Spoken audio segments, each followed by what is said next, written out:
Sa unang pagbasa, ang Ginoo midasig sa usa ka hari nga nagbihag sa mga Israelita, or hari sa nasod nga nagbihag sa mga Israelita, si Cyrus.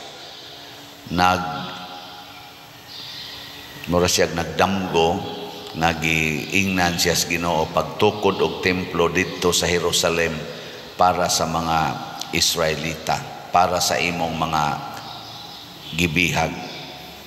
Nya nituman siya, iyang gitagaag kamanduan ang iyang tibuoking harian nga kining tanan nga gibihag nato nga mga Israelita papulia ngadto sa Jerusalem, unya ipatukod ang ilang templo, nya kamong mga silingan hatagin ninyo sila sa tanan nga ilang gikinahanglan, kwarta og mga materialis og mga sakyanan pagyod sa ilang mga ikarga sa pagpauli ngadto sa ilang. Grabe kaayo ang iyang kanini ang pagsugot sa sugo sa Ginoo. Unya matud pas atong tubag sa Salmo sa to, ang Ginoo naghimog mga katingalahan alang kanato. Ingon ana ang Ginoo kanunay naghimo siya mga katingalahan, bisan gani karon naaman mo diha ng lingkod man mo, dako na kay nang katingalahan nga nakalingkod pa mo. Daghan ko kayrong naghigda nga di nakabangon. Sige, lingay mong tupad. Ingna mo abot rang panahon mo higda ragyod ka. Ingna. Nang mura na sakit na kainin mo ang paglingkod. Nga ko bitang mama sa una, pagdayo na ganiyang kamatay, primero maglakaw-lakaw pa to, dangtag mga usak simana, igo na lang mulingkod sa katre, dangta na sa glaing mga simana, igo bangono na o na makalingkod, pero gaan-gaan pagbangonon kay mo uban pa siya bangon, hangtod bugat na kaing bangonon, hangtod mo ayay na og palingkoron, flat na lang yun. Moabot ra gyud na nimo, moabot sa nanako, di ba? So katingalahan kaayo nga kita karon makalingkod, makalakaw, labaw na yung katingalahan nga makatrabaho pa, naapag yung income, nang kuha na kayo na kakatingalahan ana, pero usahay dili ta kakita, no? Nga naman ang kuwang mao ang pagpaambit. Matud pa ni Kristo, ang suga ibutang ginas tungtunganan, pasabot og magsigig paambit ang atong kinabuhi nga maayo ngadto sa uban, magsigi sa tag appreciate sa naghatag nato nining tanan nga mga kaayuhan. Muna si Ciro naka-appreciate siya sa iyang pagkahari kay nakita man niya nga blessed kayo iyang gingharian, hasta gani ang mga Israelita nga inila kaayo nga lig-on nga nasod, nabihag man sa iyang gingharian, murabag na blessed siya. Iya sang gipaambit ang iyang mga blessings ngadto sa mga nanginahanglan, labi na gyud ang pagtukod sa balik sa templo sa Jerusalem, kay ila man tong gibungkag man to pag-abot sa iyang predecessor, sila si Nabucodonosor, mo tinibungkag sa templo nga siya nga successor na iyang gitukod pagbalik. Nindot kaayo nga kini bitang ato din kinabuhi, munindot ra gid ni basta atong ipaambit ang mga nindot nato nga mga hiyas og binuhatan og bahandi ngadto sa uban. Sige, ikaduhang lingi sa imong tupad na sige bakag paambit na kanang kakusmod sa imong naong ug mao nay imong isigi gyud og paambit unsa man na kahayag o kangitngit. Tubag. Kanang di jud ka mo smile ba? Kinsa man dinhing asawaha nga kada gid adlaw mo smile sa iyang bana. Ta sa kamot.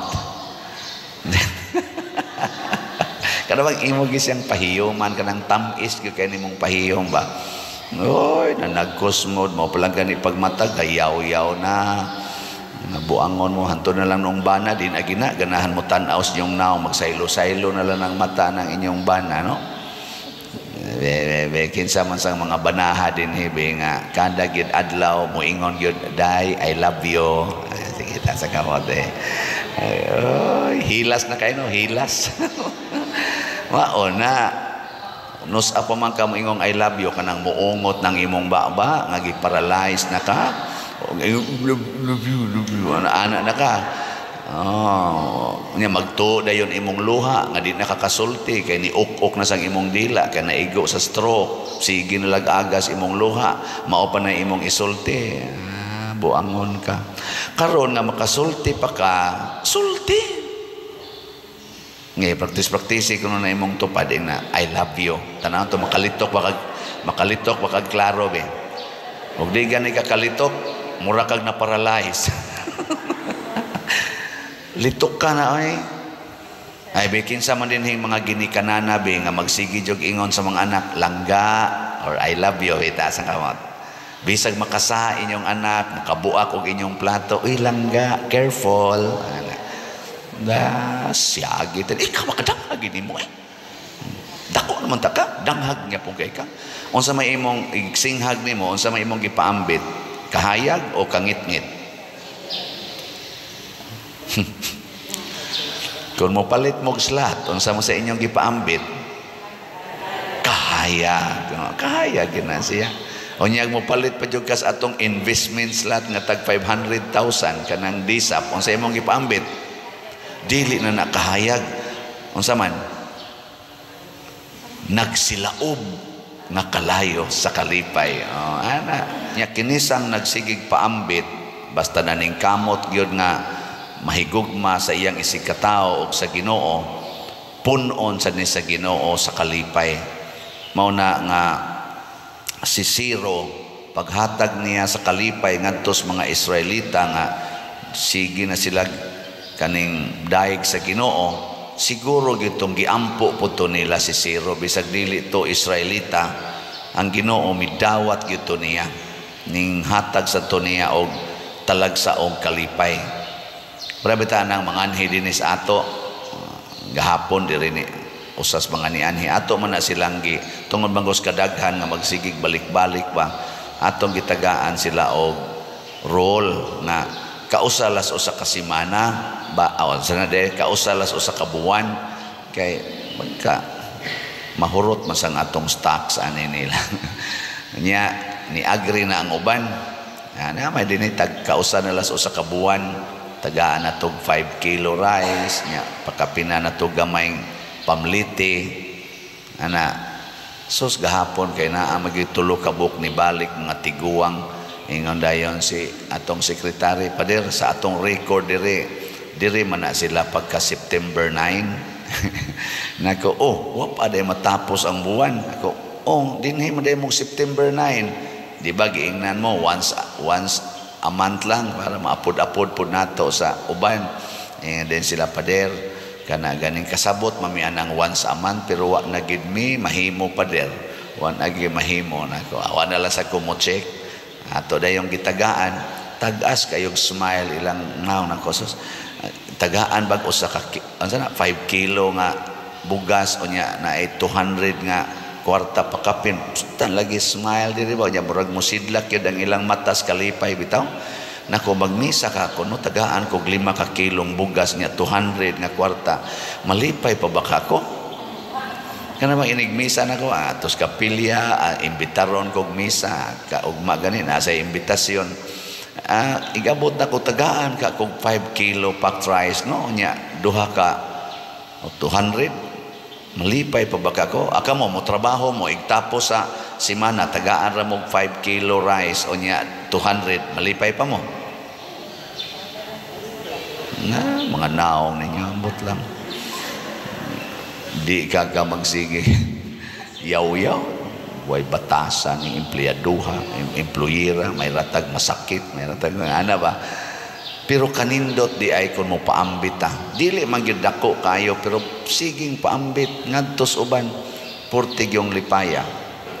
Nya matnguni ninyo na siya warning, ingon siya pagmatgon mo ha, kay kadtong aduna hatagan pagdaghan.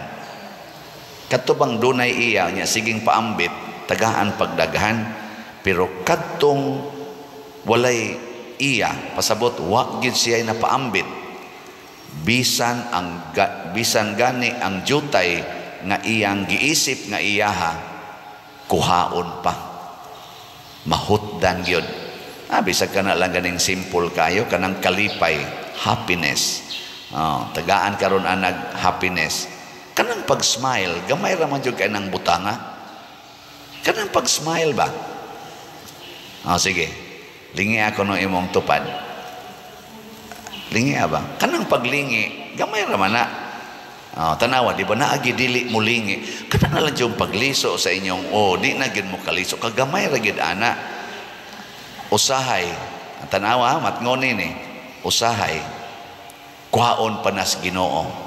Bisan diha mismo sa inyong balay, kuhaan pa kaana, kundi naka andam mo paambit sa imong kalipay. Tanawa nang magsigig paningil og utang. Kana maningil og utang, di gyud ka paambit sa iyang kwarta ngadtos mga nanginahanglan. Tanawang mga naong, di na gyud ka smile. Di na asa pa mo irog ang ilang masol, ana gyud. Ana gyud. Isog kay na labi na magtan-aw siya nang nangutang awa gyud bayad-bayad. Mana yun na yung naong nya mulingi pa na, asa pa na mulingi, ana lang nga ito tikig ra ng liog, diwa na nawa yun bisan ang gamay lagi yung takin lingi, din akalingi murag na paralyzed. Madayon na gina maparalyzed na gina, hanto din na ginakalingi tawag mo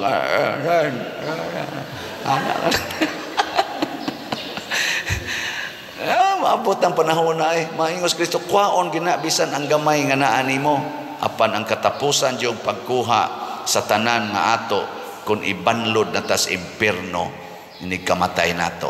Wa nagibisan gamay nga kalipay kay matod pa ni Kristo, maghilak kamo ug magkagot ang inyong ngipon. Mauna siya'y sangkuan sa mga taong dili mo paambit. Naanauntay daghang nadawat, gitaguan ras kaban, store up money on earth. Kanang sigig yung padako sa kwarta, taguan gini akong mga thousand, kaning akong mga millions, kaning akong mga billions, arira gini nako, sigig yung tago. Bantay. Ingos Kristo mura kag nagdagkot og suga nga gibutang sa katri or gitabunan sa gantangan. Karon kwaon ko na tanan kay way tinaguan nga dili mabutiag kamong sigig ingon wa mo'y kwarta, nakakita ang Ginoo nga naa mo'y gitipigan, bantay lang yun mo. Kamong di yun mo palit kay wa kuno mo'y kwarta, sige ingon Ginoo ay kay tanan nga gitaguan mabutiag, ang tanan nga gililong madayag. Tanawa niya inig ka-admit ninyo sa ospital, pusot-pusot yun nag-withdraw ng inyong ipangkuan niya, inyo na lang ang gispend para sa chemotherapy, para sa mga dialysis, para sa pag-opera sa kasing-kasing, pag-opera ng mga kidney. Kana mo'y anha na diha kuhaon ang tanan hangtod makautang pagyud ka. Hot doon yun na. Pero sige kag paambit, palit dayon ka og kuan. Sa tingan to, DSAP, 500,000. Imo nang i-terminate imong time deposit, imong ipalit dire. Di ba? Oy, dugay kay kang masakit. Inighuman na gid sa atong kulumbari, maligsan dayon ka. Ari din kay sa kulumbari. Di ba? Ana, igabot ni mo sa langit, perting dakuha sa imong mansion dito. Nindot kayo. Mura magwagin mo moto, sige na, nindog lang ta.